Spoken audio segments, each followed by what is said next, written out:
episode of Surviving the Survivor, we bring you the best guests in all of true crime. Don't forget to subscribe and smash that like button. Here's your host, Emmy Award-winning broadcaster, Joel Waldman.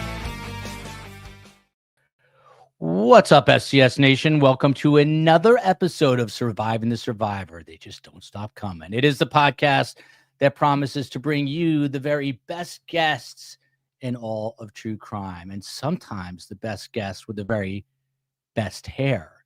Now, is it Tim or Monica or both? I'd say maybe both. But it's up for you guys to decide.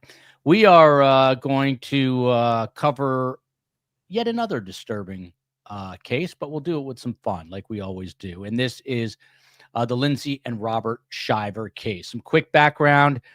She is a Georgia mother, a wife, a former beauty pageant queen. She's married to a former Clemson or Auburn. Is Auburn? I confuse them. Auburn. Captain of the football team, Auburn. Sorry, she Clemson, was a cheerleader. Auburn. Yeah, cheerleader, the whole deal. And then suddenly, once again, there's a bit of a custody battle. The marriage goes south. Next thing you know, the Bahamian officials, because she was in the Bahamas when this all happened, claimed that there was a hit put out on Robert by someone who they purported to be a hitman. Lindsey had a new boyfriend at the time. She has another boyfriend that's given her problems that we're going to get into in a moment. But here are the best guests. And third is supposed to join.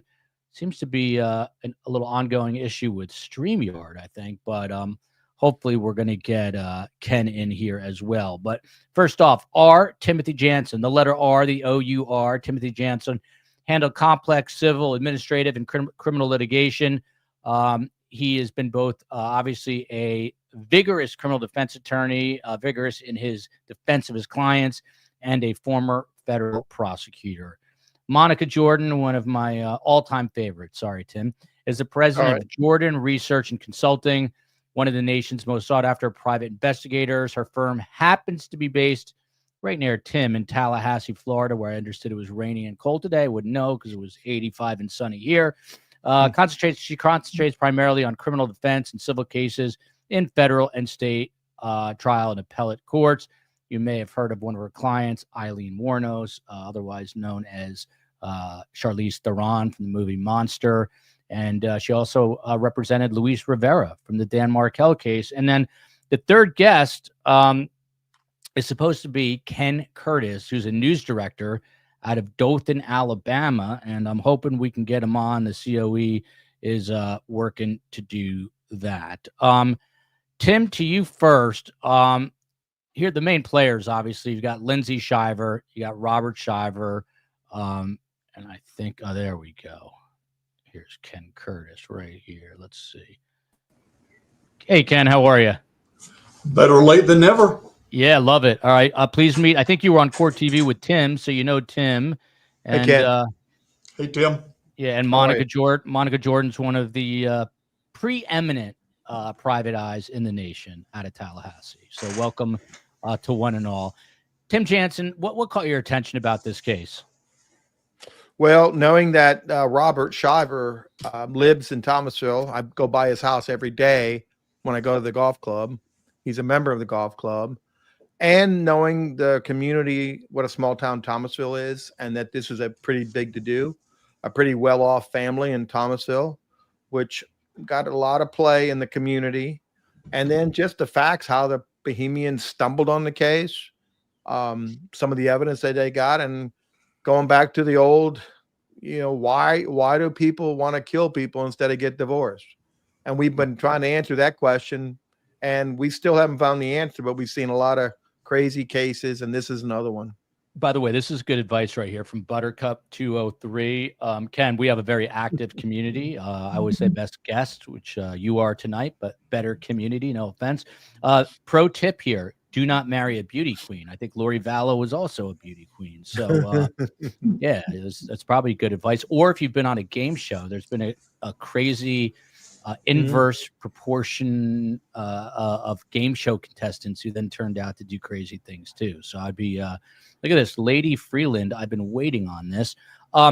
Monica Jordan, to you next. You do criminal defense work in terms of investigation. So Lindsey Shiver's family calls you up and they say, hey, Monica, we want to retain you. What do you do? Where do you start? The allegations here are really based off a WhatsApp message. You obviously try to muddy the waters with that, but how do you go about doing it? The first thing I would do would be to see if there was an agreement between the parties to work together, because if they had a shared defense or a united defense agreement, it would be much easier to kind of navigate in between all three of the lawyers to find out what was going on. If it's like Mr. Newbold says, and she was just venting, I would certainly like to know that from him and his lawyer than having to find it out in trial or through it some other way. That would be where I would start. The other thing is going through all of the evidence. We still don't know specifically everything that they have in this case. We know the bare minimum, which is they had the text saying kill him. But we also know from the Good Morning America information that may have just been played up rhetoric and not literal. I mean, may have been more figurative than literal. And that's probably where I would start. Monica, I've asked you this before, but I will ask it again. I think I've asked you. How come you didn't become a criminal defense attorney, and then you would have been the law office of the year in Tallahassee, not Tim? How come you didn't go that route? And you would have, well, you do have a sprawling estate, but how come no criminal defense, Monica? I just found this to be far more interesting, and I enjoy this work. I feel like providing the information for people like Tim to go and win the case is better suited for me. Misdemeanor OG says Monica encompasses so much experience, knowledge, and kahunas. Yeah, one person you don't want to mess with, besides the COE, you don't want to mess with Monica Jordan. Ken, thank you. I got to admit right here, JPC, this has been a huge story in the Wiregrass area of Alabama. I have never heard in all my years of the Wiregrass area of Alabama. So where is the Wiregrass area of Alabama, and how big a story is this? Well, when you describe the Wiregrass, it's not like you run up on a boundary and you're in the Wiregrass, but you mentioned Thomasville. You mentioned Thomasville. I did. You're not in the Wiregrass, but you're not far from. I think basically you'd be talking about maybe Op Andalusia, Alabama, eastward to Bainbridge, Georgia. Hop, skip, and a jump from you. And maybe north to south, maybe Eufaula, Alabama, down into the Florida Panhandle, Marianna, Chipley, but north of Panama City. How big of a story? When it first happened, a big story. I'll give you a bit of a background. I was sitting at home one Saturday and I get a text, and this has been going on a couple of years ago. Look at my phone, and I've got a video of Lindsey Shiver in the airport in the Bahamas, and I got a text message from somebody in town says, well, she went to school in Dothan. She went to Houston Academy, which is an elite private school here. Then we dig in it all day. Big story when it happened, because you add in the Beauty Queen National Peanut Festival, biggest event of the year in the Dothan, Alabama area, and you had all the elements for a big story. I say that to say this. As time has gone on, we're not seeing the traction with this story that we once saw. There's really nothing new to report. We're waiting for it to play out in court. But as you guys know, and you do this, it's hot to begin with. It doesn't stay hot forever.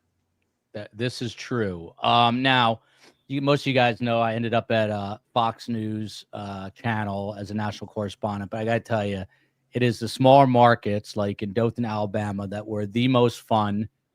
Usually you would have a cool news director like Ken. Ken, did you happen to know my former news? It's a small world. Forrest Carr or Lena Sajewski, either of them? I don't know Forrest. I've heard the name. Yeah. Lena Sajewski used to sit in this chair at this television station And I don't know how much we've got in common, but we've got one thing in common. We're both old as crap. Well, Lena just retired. Lena's like 5'1" firecracker dynamite. She's a lot of energy. She used to kill me in tennis too, which drove me crazy. But she used to go, Joel Love, and then would send me out on this. Joel Love, go check out this story, Joel Love. Anyway, it was a lot. Yeah, a lot of fun being in small markets. So, Tim Jansen, she's been free on a $100,000 bond since the 2023 allegations of this murder for hire plot. But not so long ago, I want to say maybe early fall, the bail was revoked. Run us through that. What was the deal? Why? Well, the bond had certain restrictions. You cannot talk about the case, try the case in public. You can't have public comments about the case. You can't give press conferences. She had to live with her mother. She had to notify the courts if she was going to be away from where she was living. And she could not violate the law. So she went on trips without, and not just overnight, not weekends, but she was moved different location. She was on an interview, which was not supposed to air until after the trial, where she didn't speak, but she's walking around, her co-defendant speaking about the trial. And then she got into a tiff with her boyfriend. Well, she called the cops and her boyfriend allegedly choked her. So the court had this hearing and her lawyer tried to argue that, Judge, the definition is not really clear about residence. And the judge shot that down. And the judge says, well, for her own safety, to ensure she comes through her own trial, I'm revoking her bond. And so she's in Fox Hill, which is a horrible place. And she'll be there till the trial starts in March. That's the jail in the Bahamas, correct? That's correct. Monica Jordan, what kind of I guess issues, problems, concerns does it raise for a defense team when the defense is happening in the Bahamian Islands? I guess I don't even know. Tim, you might know this, or Ken.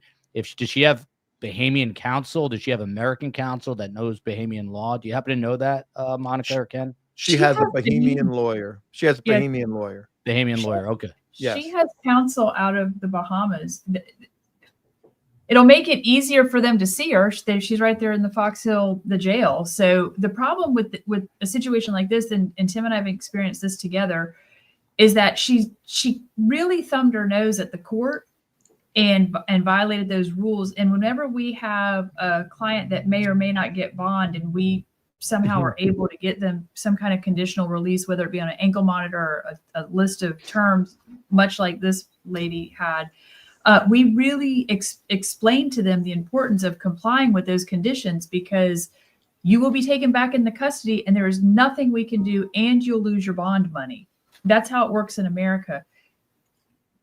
Her being very loose and not literal with the terms of the conditions of her release is just a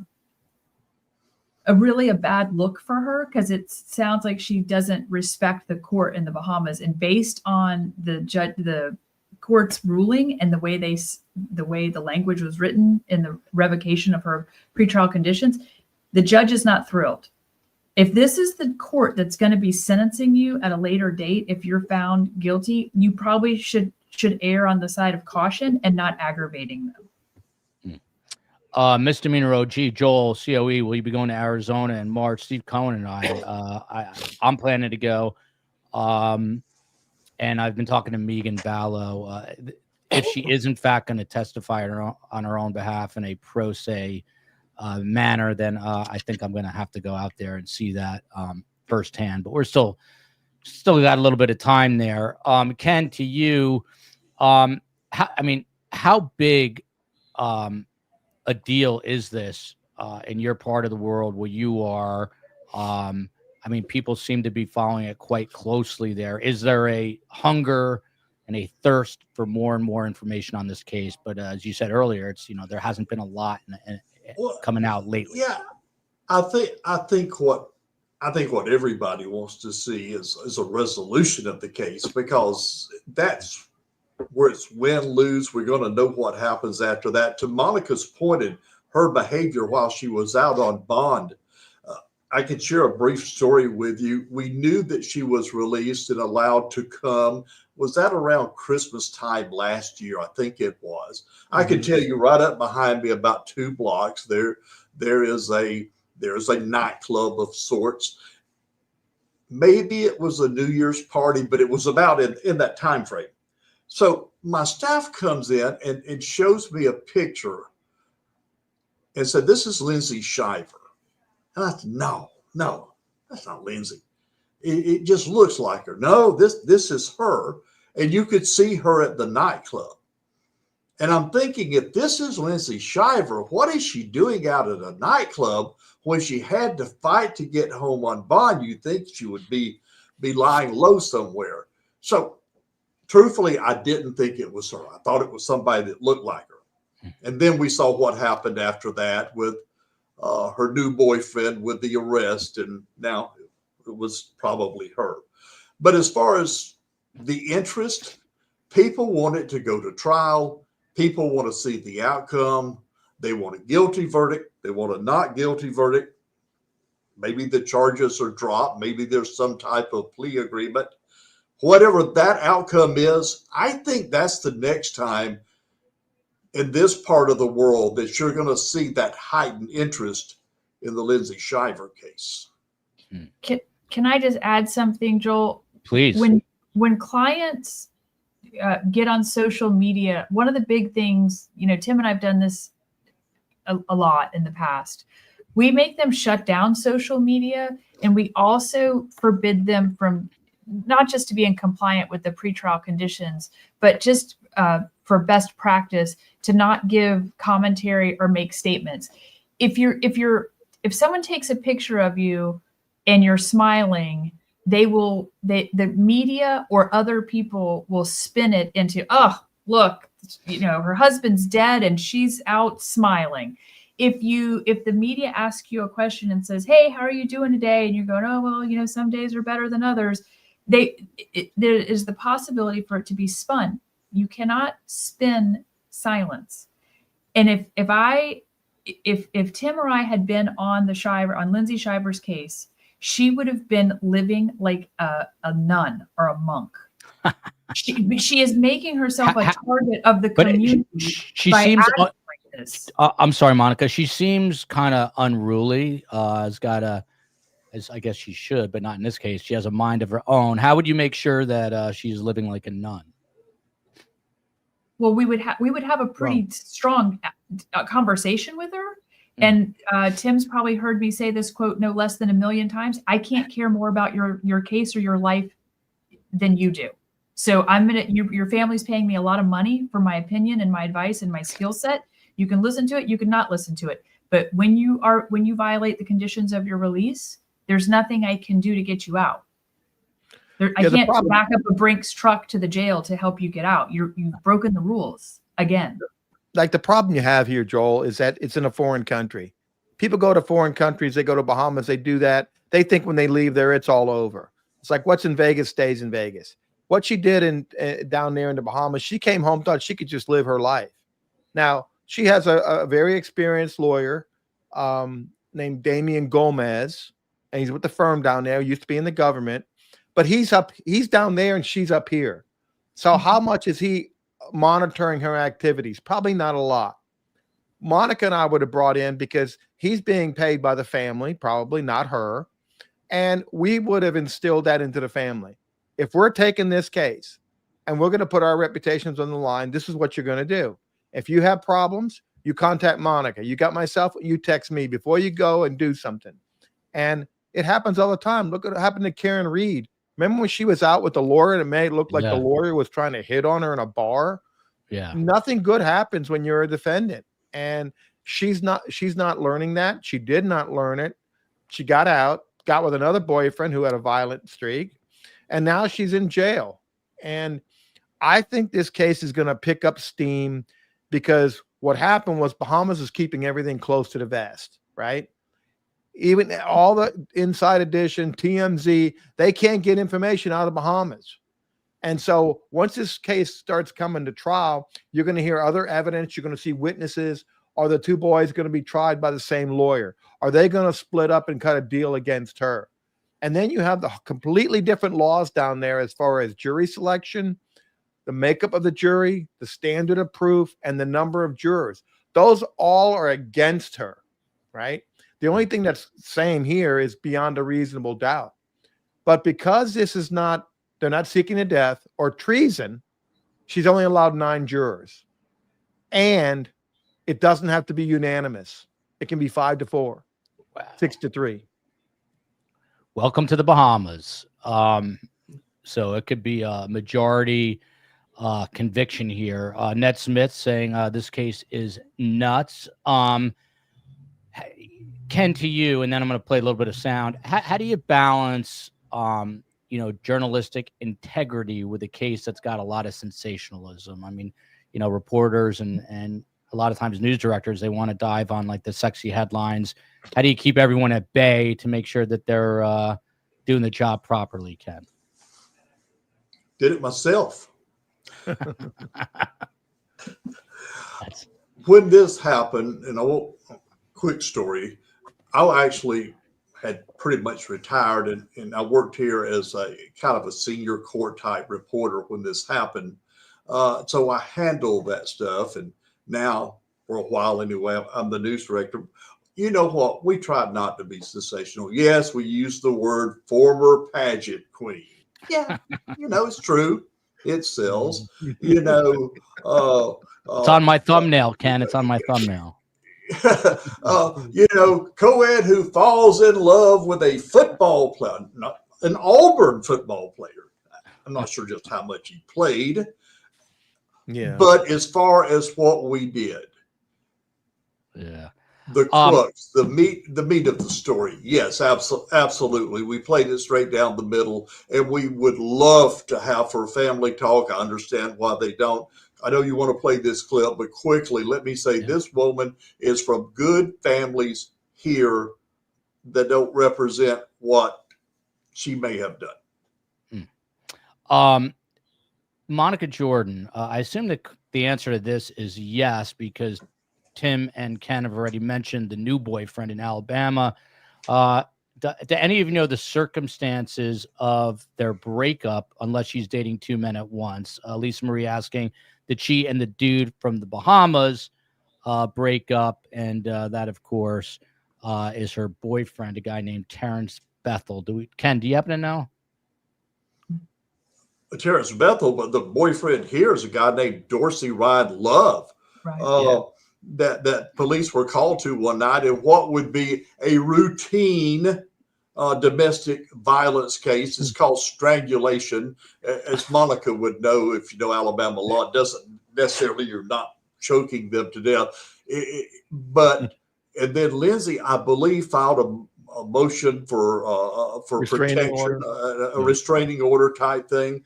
I will tell you, it slipped through unnoticed, because when you see the court file, you see this name, Dorsey Ryan Love.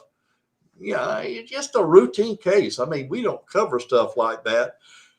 Do we know anything about him? Do we know anything about him? No, he's just a local guy. His trial is pending. I doubt seriously he's going to jail for this. It'll be settled at the end, maybe some probation, maybe a fine, maybe a dismissal. I mean, if he goes to trial while she's in jail in the Bahamas, they can't convict him because they have no witness against him. Exactly. So that's not going to happen. Look, I got to tell you guys this. I don't want to hog. I don't want to take. No, go for it. Outmatched by Tim and Monica. But it slipped through and nobody noticed, because when you looked at the docket, it's just got his name on it. We had an office employee here go to lunch and come back, and the person they went to lunch with knew it, but we didn't until then anyway. And then we were able to move that. It was a legitimate story because she was involved in it. he should come to trial sometime this year. Again, if she can't come testify, newsflash, those charges are probably dropped. Tim would be demanding speedy.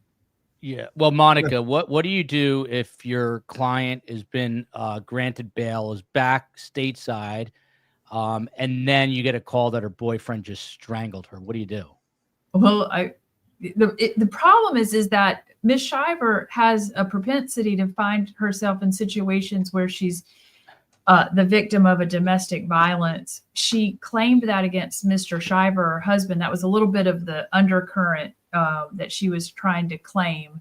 The timing of it all is very bad because this arrest of Ryan Love is, in, I believe, July 31st of 2024. So the Good Morning America story airs in October of 2024, but I'm not certain when it was filmed. Sometimes there's a delay from the filming to when it's aired. Tim said it was supposed to air after the trial, and they jumped the gun on that and got everybody in trouble. But the problem is that at one point you may have been able to use the domestic violence angle to make her seem sympathetic that, you know, Mr. Shiver, there may have been some problems in the marriage and, you know, she was being reactionary. But then she finds herself in a love triangle in the Bahamas, and now she's in a love quadruple angle in Alabama and with an abusive guy. So she's showing a pattern that she is more concerned with her personal love life than wanting to be reunited and have some kind of reunification with her children. And that's real problematic for her lawyers to try and manage. I mean, I don't think you're going to be able to manage that one, but you're going to have to certainly try and contain her. Yeah. So this is the video I'm about to play from GMA, and it is with this former, I suppose, boyfriend, Terrance Bethel. Let's watch it together.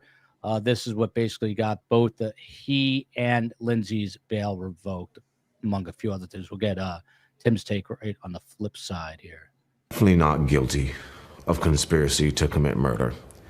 I'm definitely not guilty of conspiracy to commit murder. And Phalo's not guilty of being a hired hitman either. It's time to let the world know that we're innocent. We can only play a short clip because it is GMA, but first of all, he's got a great voice. I'll give him that. But Tim Jansen, you know, unequivocally saying this, looks like somewhat of a clean-cut guy. A big mistake for him to do that. Obviously, got his bail revoked. But what do you make of the clip, if anything? Well, that clip is a little different than his text to his other friend, where he says, "That man put his hands on my lady, and I'm going to have to come out of retirement. She wants me to kill him." And I wonder what his retirement is. That's the curious thing to say. I'm sure they always look good after the fact, right? You know, It's like family law versus criminal law. Criminal defendants, I always see them on their best behavior. Family law, you get good people on their worst behavior. He's going to say the right things. He probably didn't know it was going to air, and it may have was not going to air until the trial got continued. But the court is taking a very serious matter on this, and in her opinion said, listen, if the prosecution, the Crown, would have come out and said all these bad things about you, your lawyers would have been standing up here complaining also. I'm going to ensure this case is going to be a fair.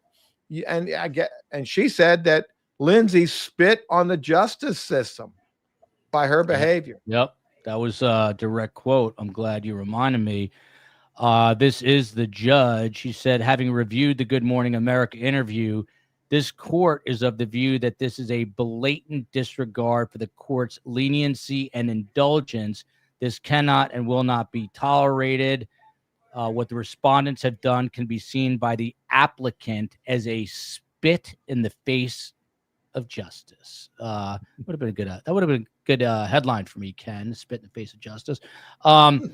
Christine here to Monica. I still can't figure out how Bahamian police knew to go through the boyfriend bartender's phone after a theft. So the story is that Bahamian police found these WhatsApp messages about the proposed murder for hire while investigating a completely unrelated break-in at a local bar Monica, do you know any more to the story? I mean, is that just proper policing there where they're going through to look for evidence and stumble across this? I think that's a question for Tim, because Tim has much more knowledge about Bahamian law. I don't even know if they have search warrants procedures down there. I mean, based on only needing a majority of a jury to convict somebody, they may just be like, if you've got a cell phone down here, we have access to it. I don't know what their parameters are about search warrants and clearly they don't have Fourth Amendment. Right? Tim, do you happen to know? Well, he was working at Grabber's Bar. He was a bartender there. And the articles I'd read said that they seized his phone. They didn't say they took it via a search warrant. So I'm not sure how they got his phone, but when they got his phone, maybe he gave him the application because he didn't think he stole anything and he thought this was nothing. He may have given them consent, and that's when they found these communications. And they're like, lo and behold, look what we have, a murder for hire. And I think they did the right thing. But, a lot of people get convicted and get caught doing stupid things. Ted Bundy got arrested because he was a poor driver. A lot of people that commit serious crimes end up getting caught because they break stupid misdemeanor laws. Yeah, it's wild. Tim, can I jump in for a question for Tim? Is there too much coincidence here? I mean, all of a sudden they're having marital problems. All of a sudden they're going to the Bahamas and they have a burglary, and all of a sudden they happen to get this cell phone that implicates a woman that's never been in trouble as far as we know of murder. Is there something missing here? Ken, we talked about that show on Court TV. Remember the person taking photos, took photos of her in April and sent them to his mother and to him in a blank envelope. What's that all about? I mean, there's pieces of this puzzle that are not put in place, and we don't know where they fit. It seems like a strange coincidence, doesn't it? Yeah. It does. Yeah. Hey, Monica, to you, Robert Fahrenholt likes to break news on our show, which I love. Joel and crew, we got more information that the lawyers for Lindsey Shiver scheduled to be on ABC News and The View tomorrow morning at 11 a.m. and 8 a.m. Pacific time. Again, good idea or bad idea here? I mean, they're obviously going to try to sway the court of public opinion.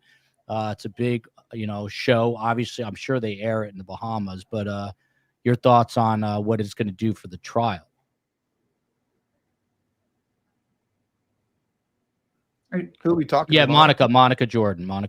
Well, I mean, they're probably trying to rehab her her personality right now. She looks like she's kind of bed hopped a little bit.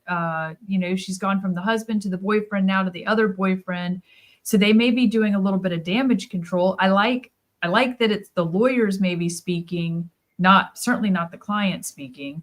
I just think it's an attempt to try and rehabilitate her personality and her character in the best way that they know how. I don't know if this will work. I have a tendency to believe that the Bahamian people, although very caring and understanding, probably don't like the Americans bringing this foolishness and all of this, sensationalized drama to their pretty little island. But I don't know. I mean, I don't really remember a time. I know after the fact, after some successes, I've been with Tim on some big media stuff, but during it, we don't really give a lot of statements. I mean, why would we want to give the other side our version of events and what our potential defense is going to be? And I don't know if I'd go on The View. I mean, I don't know if that's a real sympathetic panel. I just don't know. No, definitely not. Now, what I was going to ask Monica, but think of it like this: if you're thinking like you're going to work the media a little bit, prosecutors from the Bahamas are not going to talk about this case on television. So it gives your attorneys, if this happens, they can talk one side of the story. And as you mentioned, it's like maybe more of a PR than anything. Yeah. Ken, I would find The it other hard side can't to talk. We're only going to hear one side of the story if that interview happens. I find it really hard to believe that Bahamian lawyer is going to go on TV.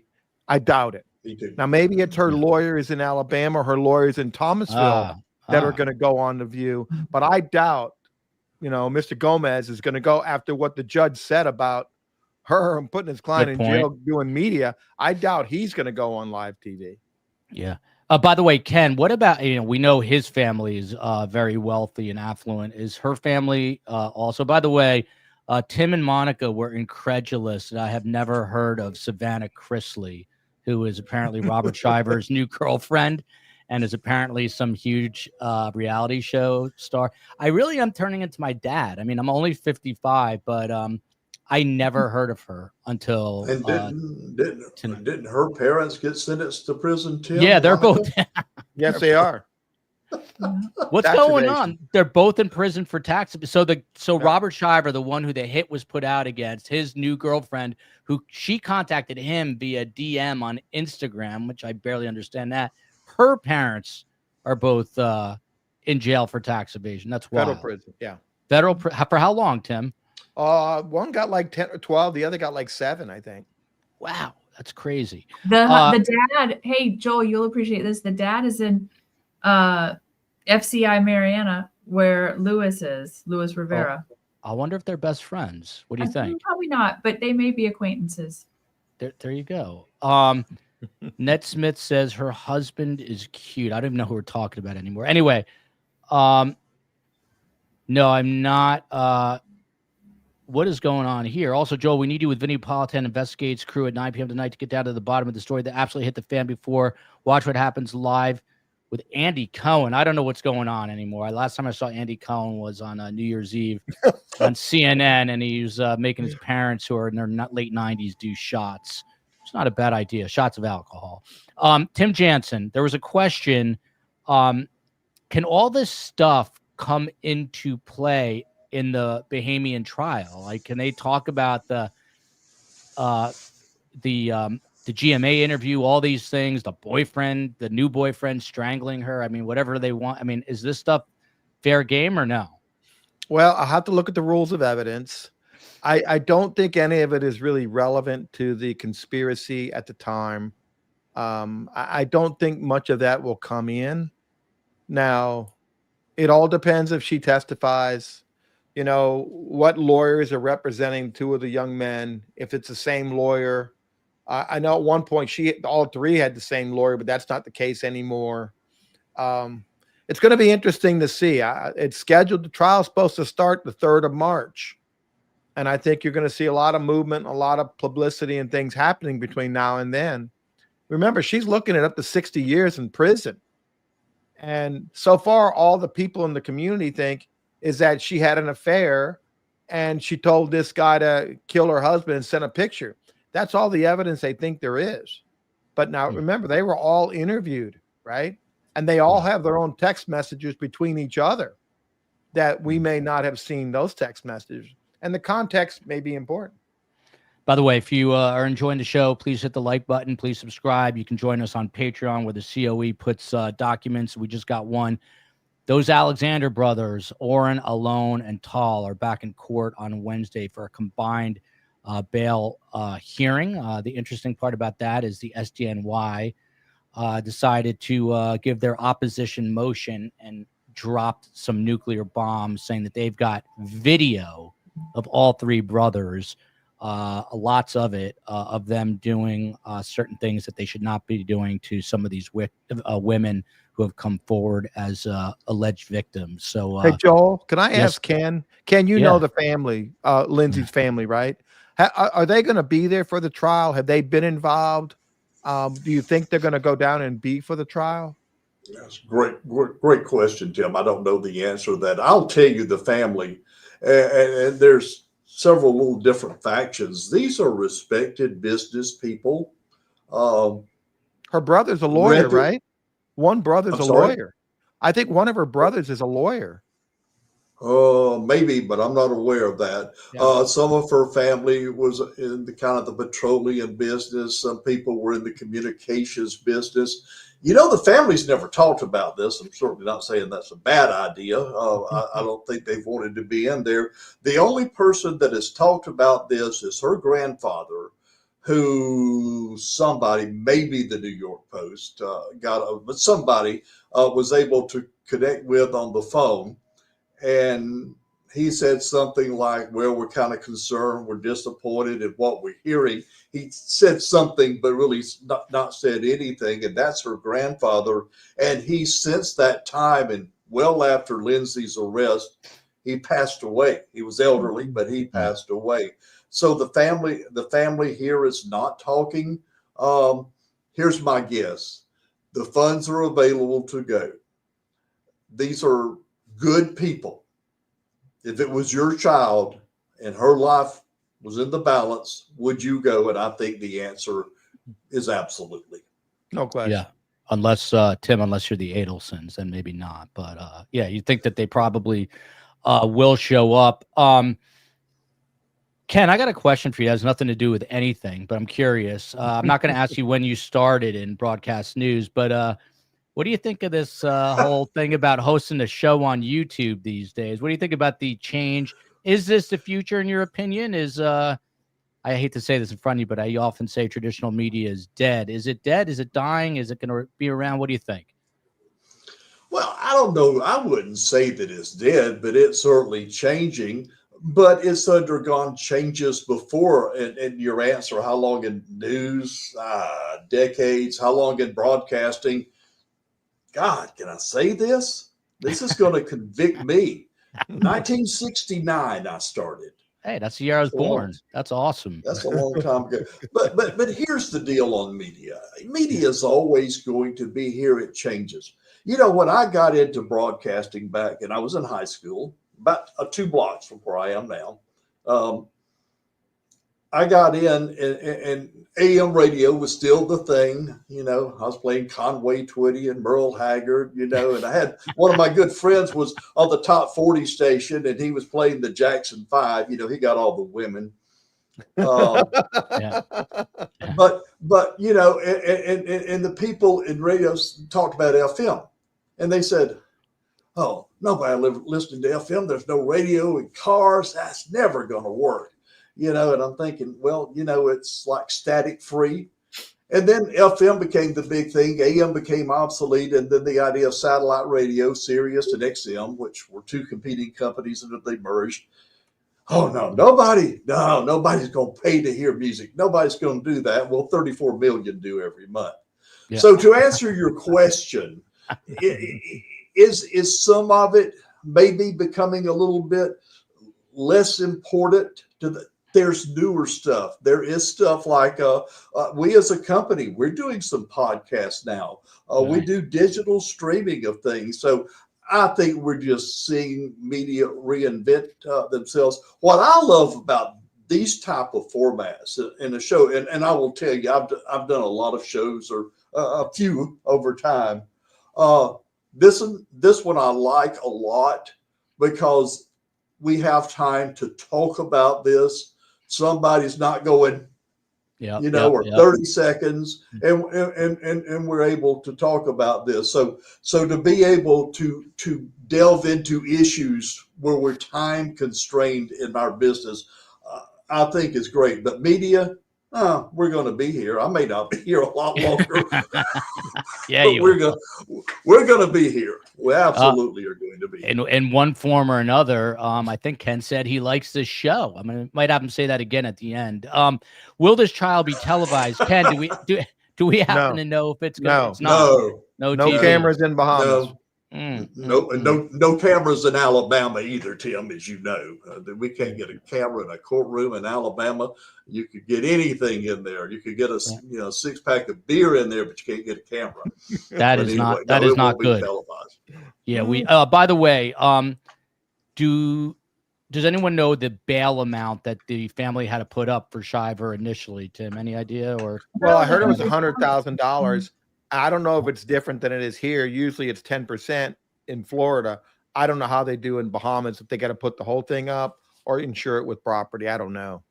Ned 100,000 Smith, would be no problem for her family. yeah. Ned Smith said that they're going to be sitting in the peanut gallery. She's quick.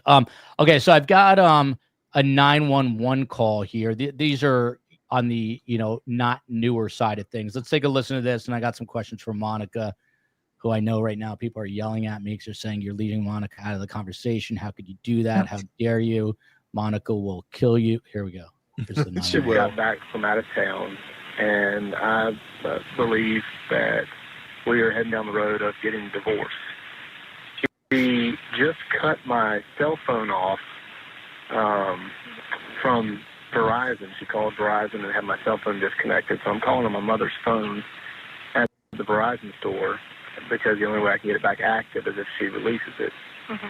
So I have to go over to our home.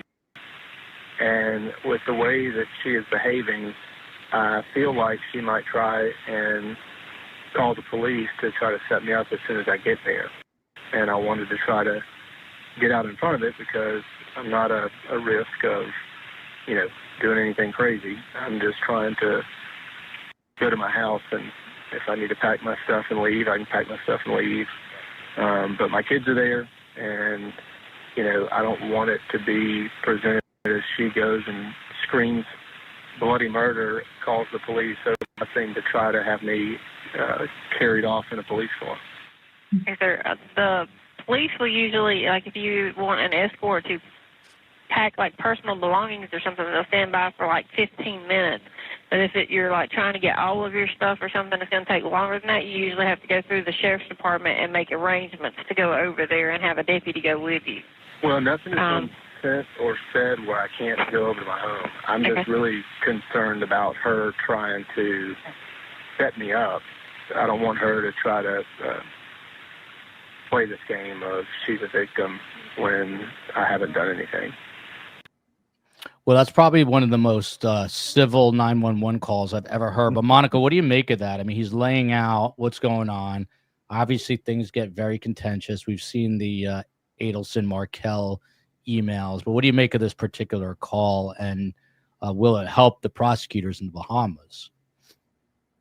Well, I would edit it because the lead in about she's cut my phone off and I can't get, he comes across a little bit like he's whining about his phone, which just is not very flattering. But as you listen to the call go on, you understand what he's basically asking for. He needs an off-duty detail escort to make sure his wife, who he now understands has a propensity to act irrational and maybe make false allegations and act out of sorts, he doesn't want to be falsely accused of putting hands on her or something like that. So he's actually being very proactive, which I appreciate. But the lead in with him whining about his phone was I kind of found that a little off-putting. But I think he's just trying to explain the situation. Yeah, and you don't like he's a football player crying about his phone being right, cut off. but I'm kind of, he's living in $1 million, a multi-million-dollar home, and he's got a plane, and he's got a second home in the Bahamas, and he's kind of whining about his phone. And it's like, listen, dude, just figure it out. This is not, we've got much bigger problems here. But what you're hearing on this 911 call is the exact reason why I don't do family law work. Because I don't have the patience for people at this heightened sense of they think it's an emergency because Billy went to school with a blue sock and a white sock and not two white socks. And that makes me nuts. So this is why I don't do family law cases, because you see, this is where this was starting. It was the unraveling of the relationship. And like Tim said earlier, it's typically pretty good people at their absolute worst. Yeah, and by the way, look at this comment. There was a police video cam of Rob Lindsey fighting over taking the kids to Bahamas. Was so sad for the kids. I mean, Monica, it's always the kids. By the way, Monica's husband is the most manly man ever. So she doesn't know what, like if Monica was married to me, it would have lasted 36 hours. But yeah, Monica's husband is a very cool dude. One day I'll be him in another lifetime. I can promise you, he would not be calling 911 because somebody turned off his cell phone. He is 911. What are you talking about? But what about the kids? They're always the victims, right, Monica? Well, this was the other thing about this that makes this so hard, is that in the 2 years that this has been going on, she has not been an active involved in the kids' day-to-day lives. It's my understanding they've been still in Georgia, going to school in Georgia, and only seeing mama intermittently. Now that she's had her bond revoked, what really starts to be problematic is when they're little, it's manageable. When they get to the age about, second grade, where they, they're past the sight words and they can start reading, and then other children hear parents or adults talking about situations. Thomasville is a very small town. It's not that big. Everybody knows everybody. And if they don't, they know somebody that knows somebody. And that's what's most troubling in these cases, is the children. And that is what makes me most frustrated with the clients or the defendants in these cases, is that, she has these small, beautiful children that I know she probably cares for deeply. But she, again, has left the marriage, has not been true to her marital vows. She's been involved with this guy over in the Bahamas, and then she takes up with this other guy. And I wish she could recognize or wrap her head around the priority should be the children, and not so much filling whatever emotional void she's trying to fill with all these men in her life. Tim Jansen, got to come to you about kind of the nuts and bolts here. So again, this all goes back to some kind of botched robbery attempt at the Bahamian police that had nothing to do with this case. They go through some of these WhatsApp messages, and they find this guy, Ferran Newbold, who's the alleged, hitman, if you will, with a message, "Kill him," on his phone. You just heard the then boyfriend saying that there was never any plot to kill him. He said nobody ever wanted him dead. I'm definitely not guilty of conspiracy to commit murder. So Tim, Monica mentioned the photos. There were pictures sent of Robert to sort of identify him, but these conspiracy cases are really hard. They're tough, at least in the United States. I don't know about in the Bahamas, and already you're saying you only need 5 out of 9 jurors. But what do the prosecutors need to show beyond a simple WhatsApp message? We all know we say crazy things on text messages. So what else do they need that's a little more beefy? Well, normally in a conspiracy, you have to have 2 people have an agreement to commit a crime. And then normally you have to have someone take steps towards the commission of that crime to be really guilty of conspiracy. Otherwise, people just sitting and talking about something may not be enough to get beyond a reasonable doubt. But when 2 people talk about it, and then the second person contacts the third person, then the third person gets a email, text with "kill this guy" and a picture of the husband, and there's communications between the 2 men. Now you got what looks like a conspiracy, right? Now you look like you got an agreement. Now you have a furtive act that was a picture of the target. And the question is going to be, is that enough? And would it have happened but for the theft and but for the cops getting the WhatsApp? And I think there was another text where she said, "He's got the kids with him. Don't do it." So those are all going to play an important part. But sending the picture with the words "kill him," that's a pretty damaging piece of evidence. Yeah. By the way, Tim might be covering this for a network. Let's just put it that way. I was going to try to say something clever related to my podcast, but I might join Tim there, and then I'll have Tim hop on and do some OT with me if I get permission from the COE. From Beach, by the way, the COE's chief of everything, Ken. I know you're new to the show. Everyone's got a chief of everything. Monica's the COE in her house, despite being married to a very manly man. Beach girl here. I'm not sticking up for Lindsey, but I think Robert and his family have embellished things a bit about her in the previous incidences before discovering texts that July. Again, look, everyone has said things like, I'm going to kill her, or I can't stand her, or this, or whatever it is about whoever it is. If it's just that, the photo and the WhatsApp message, what are your thoughts on this? I mean, do you believe that the prosecution in the Bahamas has more than what they're leading on? Ken, that's for you. Oh, I'm sorry. Yeah. I don't know. That's a great question. I have always been that I don't understand Bahamian courts. You guys can probably help me a little bit.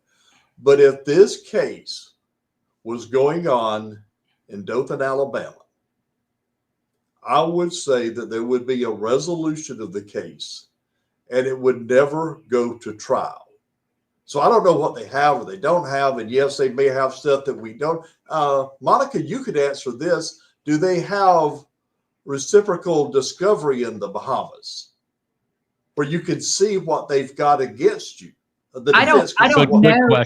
Good question. I don't know if they do. I'm sure they have some kind of discovery.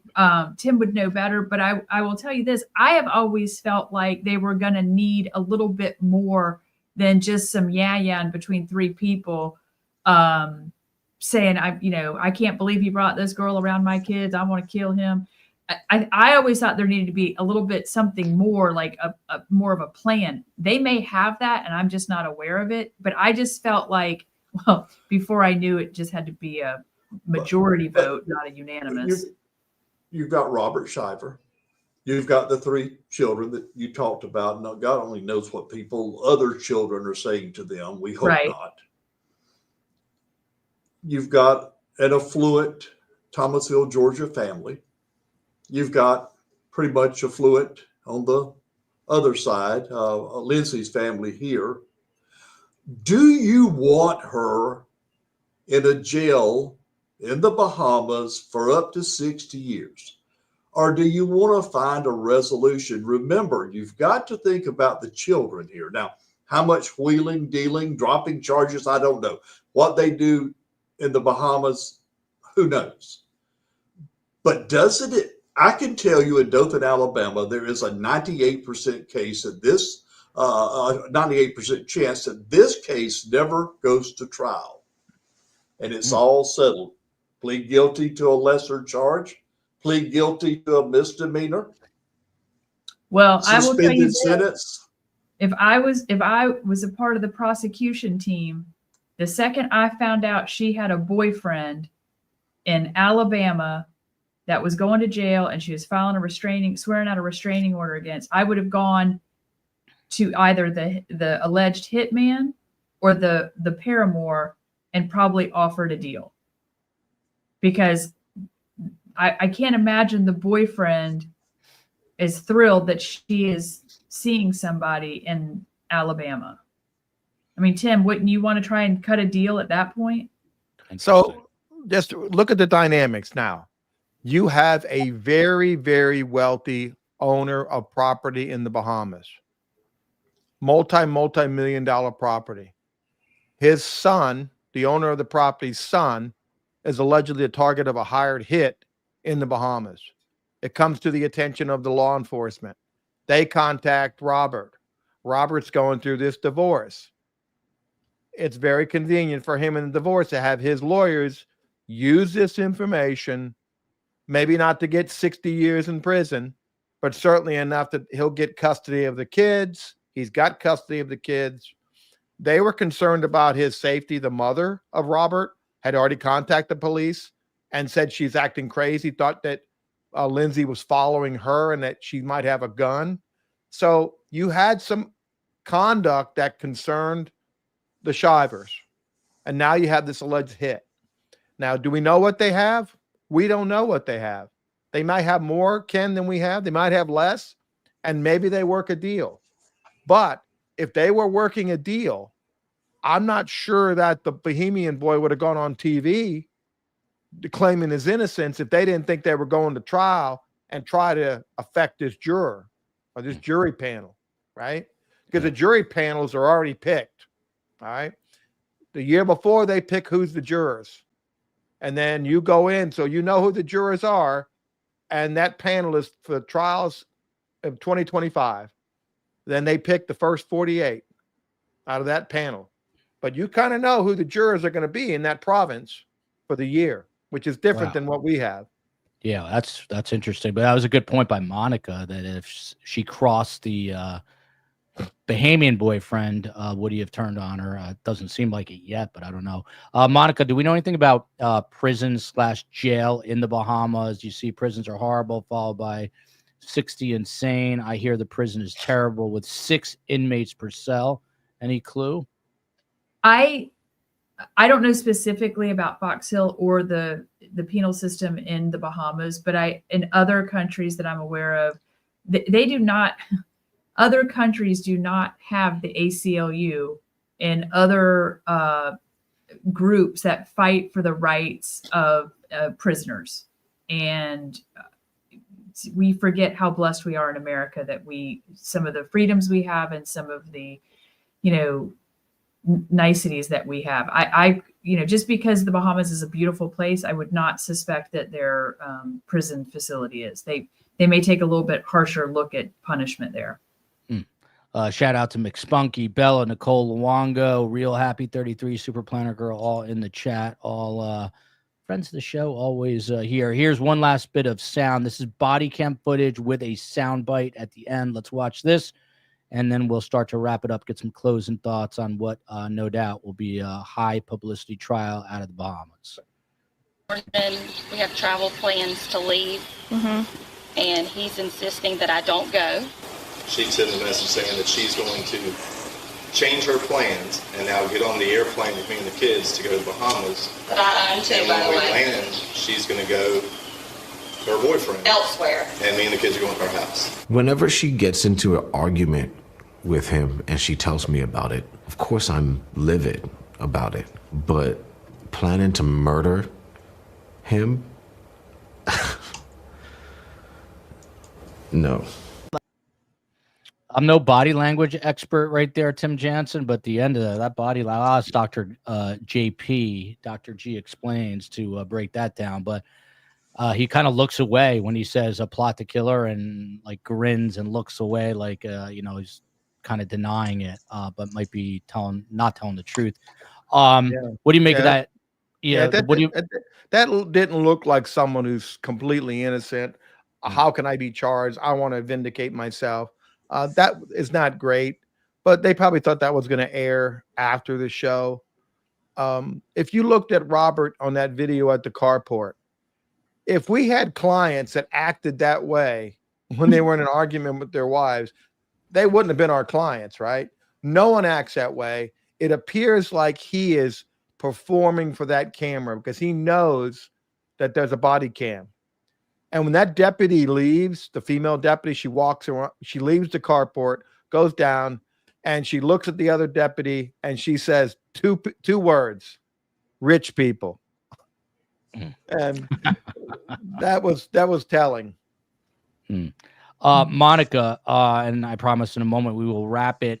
Signs or patterns. Don't you have to show signs or patterns? Again, just back to the beyond the simple what's up message and a photograph. I think people do that all the time, where they're going to say, kill this person, I hate this person. What kinds of signs or patterns as an investigator would you want to, you're working for the defense, but hypothetically, let's say you're working for the state. What would you want to present here?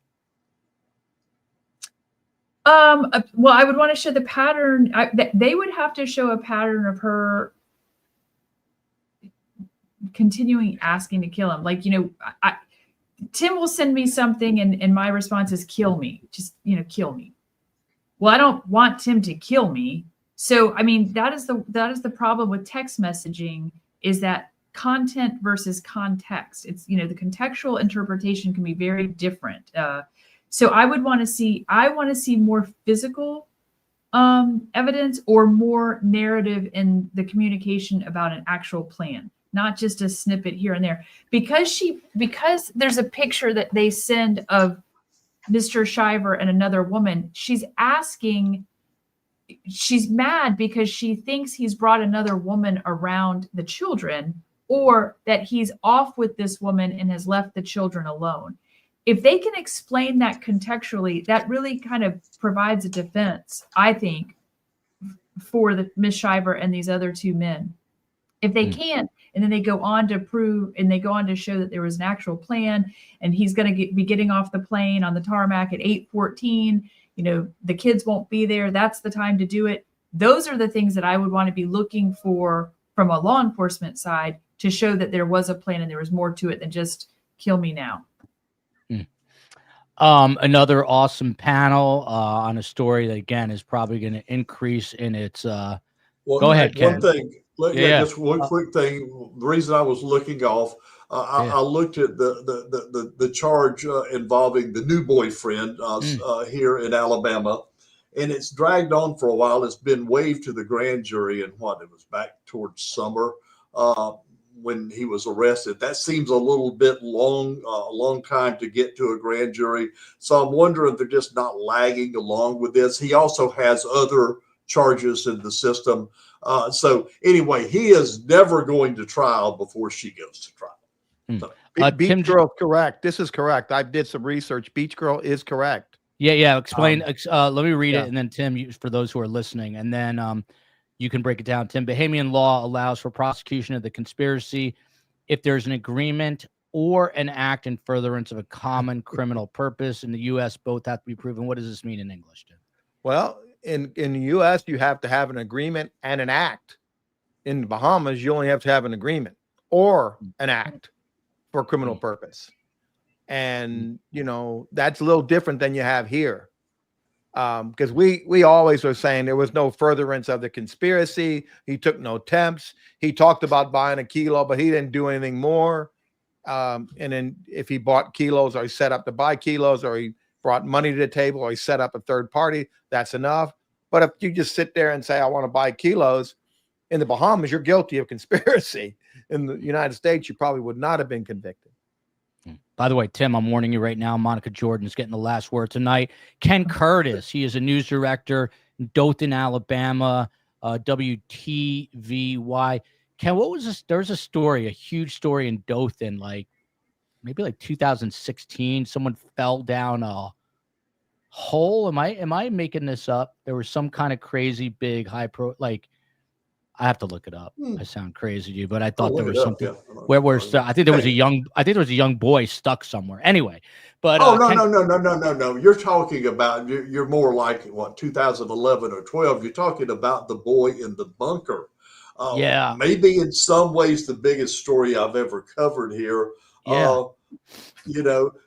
He was in the underground bunker for 6 days. Eventually, the FBI and all the SWAT team goes in. They rescue him, a daring rescue, and they killed the man who had him. That's been more than a decade ago. Life is good in Dothan, and I get twice in 6 days get to be with Tim. Yeah. How many people can be lucky enough to be with him twice in 6 days? Monica Jordan. Ken, I tried a case when I was a prosecutor, and his name was Parkman, and he pulled up to the courthouse, and his tag said L.A. Law.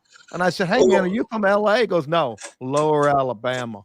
Okay. Yeah, you're talking about Jim Parkman, who's known for a lot of cases, including the Richard Scrushy case in Alabama. But here's the other Parkman story, and everybody knows it. So Jim's had some wives. So there were some bumper stickers put on cars around town. Honk if you've been married to Parkman. You can't make this stuff up. He actually still around. He still practices law. He's a friend of mine. I've dealt with him for years. We tried a case, and him and his investigator went to the strip club in Panama City called, I forget the name of it, but they came to the trial, and two strippers were sitting in the front row, and they had to be escorted out because they did not have undergarments on, and they were distracting the jury. That was federal court. 1991. You can't make that. I'm pretty sure I know which case you're talking about, but I won't mention the name of the strippers of the bar on this program. It was the doctor from Panama City that I prosecuted. Look at this. Ida Shaw, JD. Ken Curtis is a must come back. Ken, will you come back to the show and your final thoughts, Ken? I'll come back. You know, I hope the trial goes in March, March 3rd, Tim, as it's scheduled to do, and get a resolution, because this has got to be weighing on the family. It's time to get this done. But I don't know. I don't know enough about the Bahamas. And sometimes trials here take 4, 5, 6 years to actually get to a resolution. You know, there is a word in the legal community that's probably, Monica, you would know this, used more than any other word: continuance. Yeah. So, That is the word. Yeah, love to come back. Very impressed with the show. I never have watched it. So I'll not only be a participant, I'll be a fan. Oh, awesome. COE, please cut that as a soundbite immediately, attributable to a news director in Dothan, Alabama. So Tim Jansen, he is a criminal defense attorney, one of the best there is, the famed Tallahassee defense attorney, a former federal prosecutor. Tim Jansen, your final thoughts. By the way, someone here said that I should just sign off and leave Tim and Ken speaking. Here we go. Vesper Martini, our friend in Miami. Joel, you can sign off. Just leave Tim and Ken continuing with the show. I don't mind doing that. Hey, Ken, if I come to Dothan, Ken, I want to have lunch or get together and meet with you. It'd be a pleasure. Tim, how far is Dothan from Tallahassee? I think it's an hour and 3 a half. hours. 2 hours? 96 miles. 96 miles. 96 miles. It's like 3 hours. Miles. Well, there's a time change. We add an hour and a half. Yeah, he's the Chattahoochee-Appalachicola, which the Flint and Chattahoochee joined together to form the Apalachicola, and it runs to the Gulf of Mexico. Dothan is 10 miles to Florida. It's about 14 to Columbia. I'm just across in CST, the correct time zone. Not central. Ken, by the way, if this podcast goes totally south and implodes, any chance you would hire me in Dothan? I'm going to move my family there. Yeah, come on. We'll let you cover. How about the peanut crop? I love it. Peanut reporter, be great. Tim, your final thoughts on this? We both might be covering this, but what are you looking for here now? I think it's going to be an interesting trial. I think with Robert dating this Hollywood starlet now, she's been seen in Thomasville, and he's appeared on her podcast. Ken and I saw it the other night. It was kind of crazy, where he said he met her mother, and he was trying to give a good impression to the mother who's in prison for fraud. You can't make these stories up, right, Ken? You just can't make them up. You can't make them up. I see Morgan. I can see the comments. She was in the same pageant. Yeah. This Peanut Festival pageant.